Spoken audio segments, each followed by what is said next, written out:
Hello friends, welcome to the channel. இன்றைக்கி வந்து நம்ம ஒரு ஈஸியான மெத்தடில் எப்படி வந்து இந்த மாதிரி விதைகளை வந்து முளைச்சி பண்ணி நம்ம வந்து எப்படி வந்து ஒரு செடியாக ரெடி பண்ணலாம் அப்படிங்கிறத பார்க்க போகிறோம்.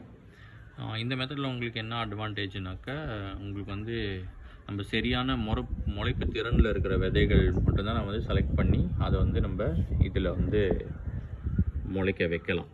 இதுக்கு நமக்கு என்னென்ன தேவை அப்படிங்கிறத இதோ பார்க்கலாம்.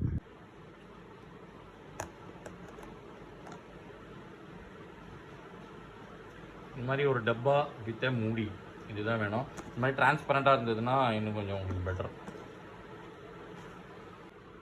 இந்த டப்பாவில் பார்த்தீங்கன்னா இந்த மாதிரி வந்து ஒரு 5 காட்டன் பால்ஸ் போட்டு வச்சுருக்கோம்.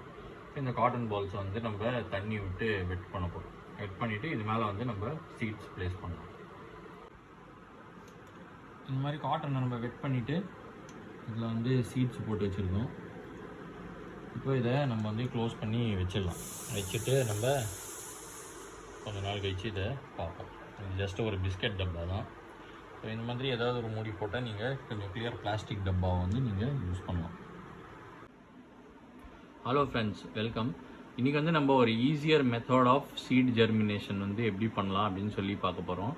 இந்த மாதிரி மெத்தடில் நம்ம பண்ணுறதுனால என்ன அட்வான்டேஜ்னாக்கா, நம்மளோட சீட்ஸ் வந்து எது முளைச்சிருக்கோ அதை எடுத்து நம்ம நடலாம். ப்ளஸ் இந்த எறும்பு தூக்கிட்டு போகுது, அந்த மாதிரி செடி முளைக்கலை, அந்த மாதிரி ப்ராப்ளம்ஸ்லாம் உங்களுக்கு இருக்காது.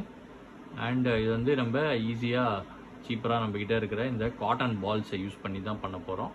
இந்த சீட் ஜெர்மினேஷன் பார்த்தீங்கன்னாக்கா ஸ்மாலர் சீட்ஸ் இருக்கிற தக்காளி அண்ட் ஈவன் வெண்டைக்காய், கத்திரிக்காய், அதுக்கப்புறம் நம்மளோட கொடை மிளகா, இதுக்கெல்லாம் எல்லா மிளகா டைப்ஸுக்கும் நம்ம வந்து யூஸ் பண்ணலாம்.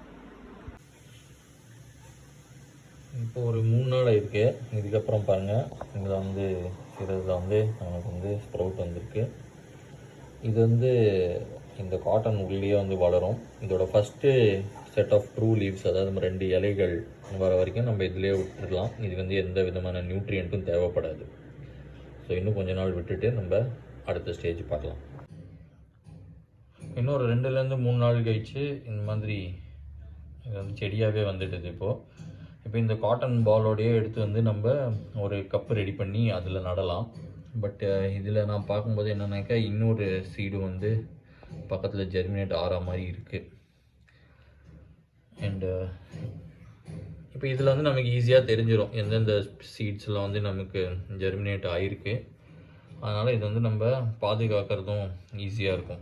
இதை எடுத்து நட்டால் நமக்கு தெரியும். இந்த இப்போ சில ஃபார் எக்ஸாம்பிள் பார்த்திங்கன்னா இதில் வந்து 100% ஜெர்மினேஷன் கிடையாது. இதுவே நான் வந்து ஒரு தொட்டியில் நட்டுட்டு இது முளைக்குமா முளைக்காதா, இல்லைனா இப்போ 2 விதை 3 விதை போடணும் ஒரு தொட்டிக்கு, அப்புறம் அதுலேருந்து எடுத்து மாற்றி நடணும், அந்த மாதிரி வேலையெல்லாம் இல்லை. அண்ட் இதில் வந்து நம்ம ஒரே ஒரு வாட்டி இந்த காட்டன் பால்ஸை வந்து ஈரம் பண்ணோம். அதோடையே வந்து இது அப்படியே தான் இருக்குது. அதுக்கப்புறம் நான் தண்ணியும் விடலை, எதுவுமே பண்ணலை. இப்போ இதை வந்து அடுத்த ஸ்டெப்பாக நான் வந்து பிரித்து நட்டுட்டு உங்களுக்கு காட்டுறேன். இந்த மாதிரி ஒரு இந்த தயிர் கப்பில் வந்து நம்ம இதை நட்டுருக்கோம். இதே மாதிரி பார்த்திங்கனாக்கா இங்கேயும் வந்து நான் சிலதெல்லாம் வந்து இதே மெத்தடில் தான் ஜெர்மினேஷன் பண்ணி இந்த நம்மக்கிட்ட இருக்கிற கப்ஸை யூஸ் பண்ணலாம். நம்ம வந்து சீட்லிங் ட்ரேஸு இல்லை அந்த மாதிரி ஏதாவது தான் யூஸ் பண்ணணுன்னு அவசியம் இல்லை. நம்மக்கிட்டேயே வர ஏதாவது ஐஸ்கிரீம் கப்பு இல்லைனாக்கா இந்த மாதிரி தயிர் கப்பு இதெல்லாம் வந்து நம்ம ரீசைக்கிள், அதாவது மறுசுழற்சி பண்ணி நம்ம வந்து இதை வந்து விதைகள் முளைப்புக்காக யூஸ் பண்ணுவோம். வீடியோ பிடிச்சிருந்தால் லைக் பண்ணுங்கள், சேனலை சப்ஸ்கிரைப் பண்ணுங்கள். இந்த மாதிரி நிறைய வீடியோஸு உங்களுக்காக வந்துக்கிட்டே இருக்குது. தேங்க்ஸ் அ லாட் ஃபார் வாட்சிங்.